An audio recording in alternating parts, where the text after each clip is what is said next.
Hi, welcome back to Ladies Talk. Now, before we meet the master of Taekwondo, we're going to be finding out exactly what Jackie has for her top tips right now. Today I'm going to show you a quick and easy way to turn an unloved piece of furniture into a loved piece of furniture, from drab to fab. And this is what you'll need.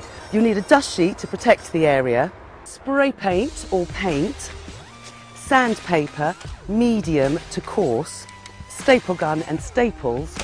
Also you need fabric to recover that seat, pair of scissors to cut the fabric. And don't forget, you need your cloth to wipe down the sanding.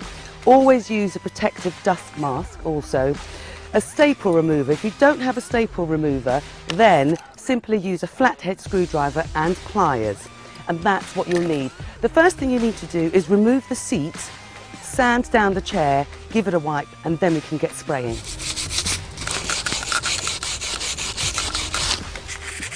Now the reason we sand is because we want to get rid of that layer of varnish so that we can have a nice surface for the paint or the spray to stick to. And once you finish sanding, all you're going to do is give it a wipe just to get rid of that residue of the loose sand. And once you've done that, all you have to do is spray it. I'm going to use spray. You can use paint. I find spray dries a little bit quicker. And I've got this gorgeous colour, baby pink. So let's get spraying.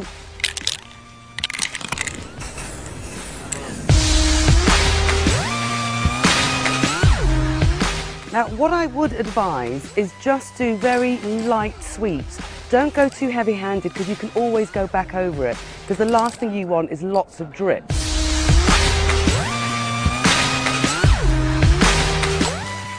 That's the spraying done. Whilst we leave the chair to dry, we'll concentrate on recovering that seat. Use your staple removing tool to take off the staples. So put your fabric down, pop the seat on the fabric. Now you can either mark around the seat, roughly allowing a couple of inches for your turnover. I'm just going to give it a quick cut. I actually had to use some wadding for this chair because, if you remember, that seat pad was very sad. So I just quickly cut out a little bit of wadding just to give it a bit of comfort. This is the staple gun I was going to use, but it's a little bit heavy for this material, so I'm going to use a lighter weight staple gun. All we're going to do now is pop the seat back on the chair. To fab.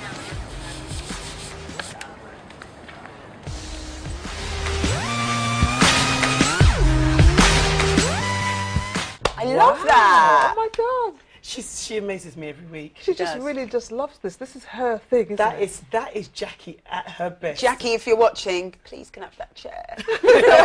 Very Would you do something lady. Like that? Would you do something like that? No, but I admire what she's done. It took a little bit too long for me, but you just want the chair ready. I just want the chair ready. But I'm amazed at her talent. I'm quite in awe of it, to be totally honest. I'm not good with my hands. For uniqueness. Yeah. If it was pre-packed, you know, like all the bits. On a sunny day, I'd like to go for the challenge. And some of the things that she's doing, I'm actually going for the challenge. So just trying to go through my records to find out which one I want to melt. But anyway, our next guest, who we're going to be talking to, is a very special man. I mean, so talented and just amazing. He is a Taekwondo champion, and when we read through his credits, you just have to go, oh my gosh. Amazing. But something is really important that I really wanted to have him on the show for was to talk about self-defense, especially in women and especially in young girls, and the changes that you see in young women who do Taekwondo. I've seen it in my daughter, and it's something that I'm going to be starting. So before we bring on Master Ewan, I would like to show you, he came in earlier to show us some moves. So this is us. We're not made up, so bear with us. Yeah, please. Okay, so just let me add something to that. Okay, let me add something to that. Right? Just 1 second. This is very important, right? Very important. Just grab me again. Okay? Look, this is so important. 1, 2. Look, the second hand. Oh. It's already up there, isn't it? 1, 2. Second hand. Okay. So look. First hand. 1. Second hand. This is already here, isn't it? Yeah. Up the arm. Yes. And say how many there are. How many of you are there?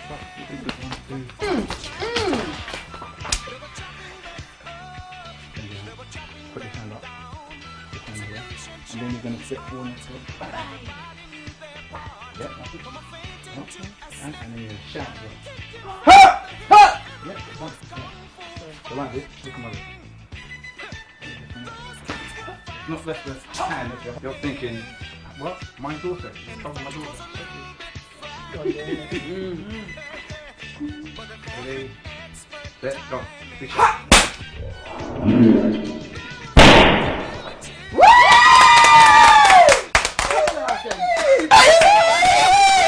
Trouble my daughter. She turned into an incredible Hulk woman.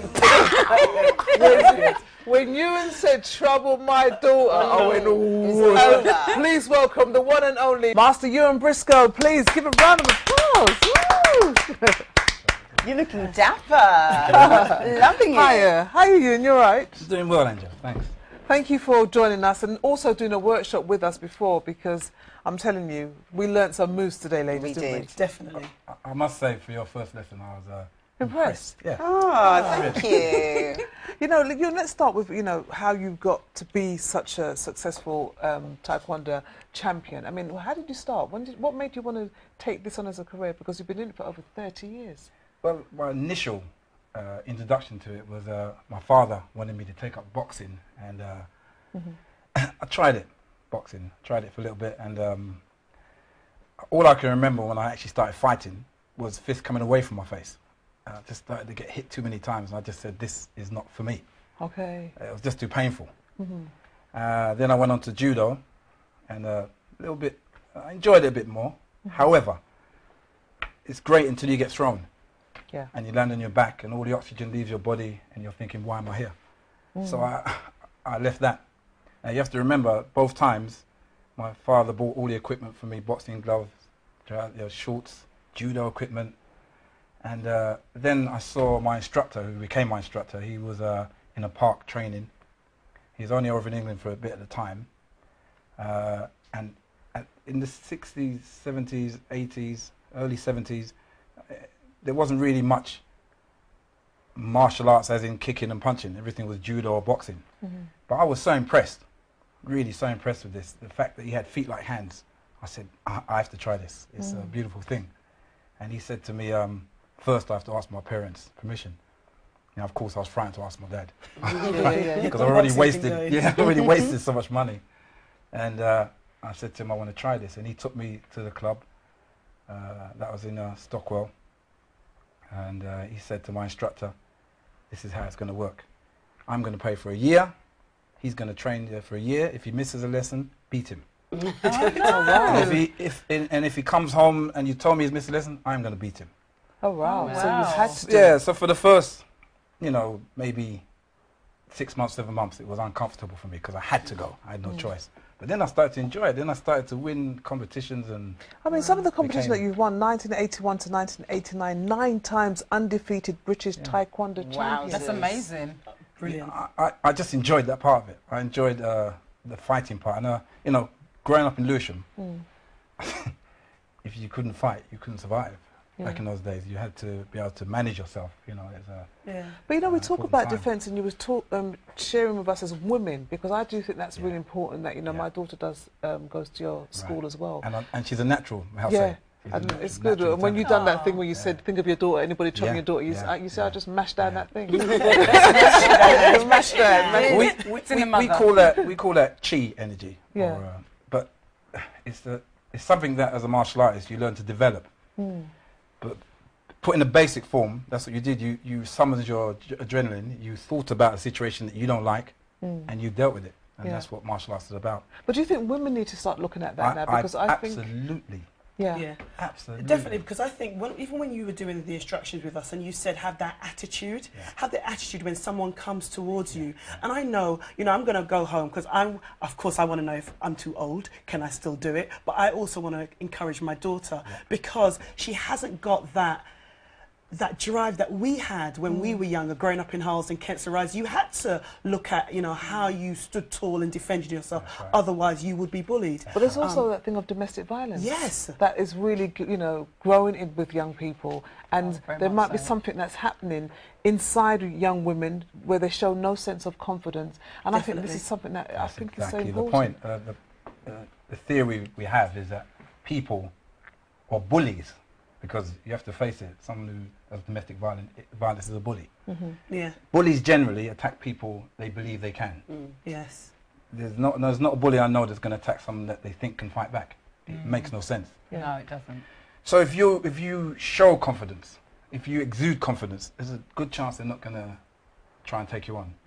First. Secondly, I always believe it's better to have a martial art.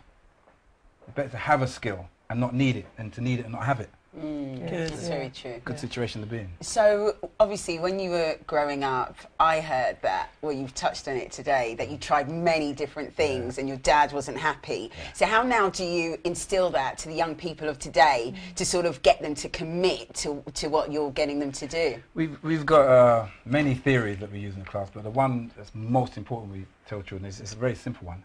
Never, ever, ever quit.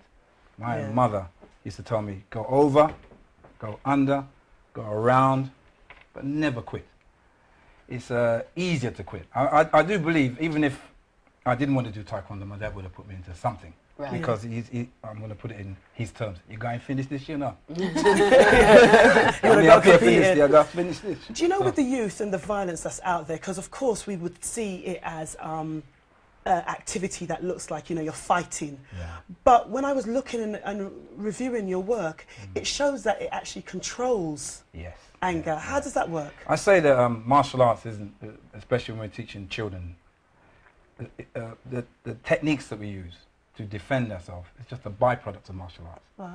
Really, we're working on discipline, self-control, indomitable spirit. Indomitable spirit is the most, that's coming back to your point, indomitable spirit, the will to carry on against seemingly undefeatable odds, because nothing is defeatable to a willing mind. If you decide, for example, when you broke the wood, I'm sure just before you broke your fall, I thought, no, I can't do this. Yeah. Now, you know what? We have to wrap it up now because I'm going home to mash up some wood, because now that I know I can, I'm just going to walk up to trees and go, yeah. Good luck with that. Master Ewan, thank you so much for joining us. The information, we will give your information out as well, because it's so important that I think women, if you're watching, get your daughters in there, get that self-confidence in there. Thank you for joining us on Ladies Talk. Thank you for inviting me along. When we come back on Ladies Talk, we're going to find out exactly what Ramel London has been doing on the streets of London. And we're going to look at the rise in the black churches, the mega big black churches. Hallelujah. When we come back.